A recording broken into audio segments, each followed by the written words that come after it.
আসসালামু আলাইকুম, কেমন আছেন সবাই? আশা করি সবাই ভালো আছেন।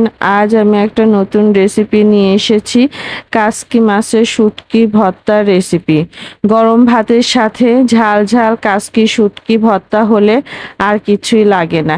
শুটকি প্রেমীদের কাছে এই এক ভর্তা এক থালা ভাত শেষ করার জন্যই যথেষ্ট। আজ দেখাবো কোনো ঝামেলা ছাড়াই কিভাবে ঝটপট একদম লোভনীয় স্বাদে এই ভর্তা বানিয়ে নেওয়া যায়। চলুন শুরু করা যাক।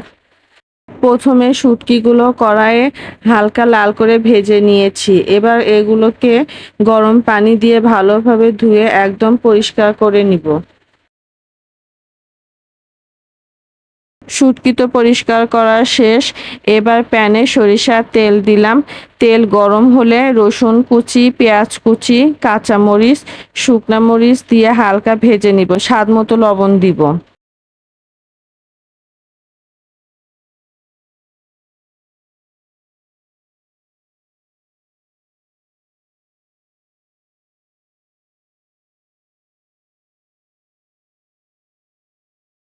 সেই ধুয়ে রাখা শুটকি মাছগুলো ঢেলে দিব।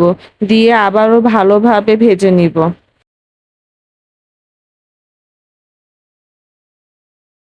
ভাজা তো শেষ, এবার চুলা থেকে নামিয়ে সামান্য ঠান্ডা করে নিয়েছি।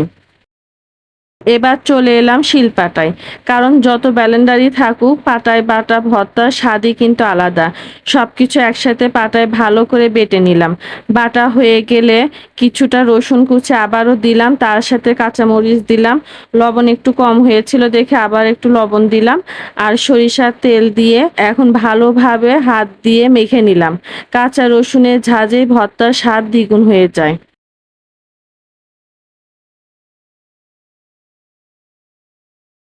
দেখুন কতটা লোভনীয় হয়েছে।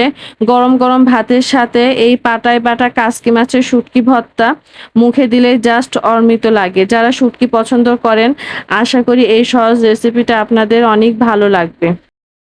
আশা করি রেসিপিটা আপনাদের ভালো লেগেছে। এরকম রেসিপি ভিডিও পেতে আমার চ্যানেলটি সাবস্ক্রাইব করুন এবং আমার পেজটি ফলো করুন। আল্লাহ হাফেজ।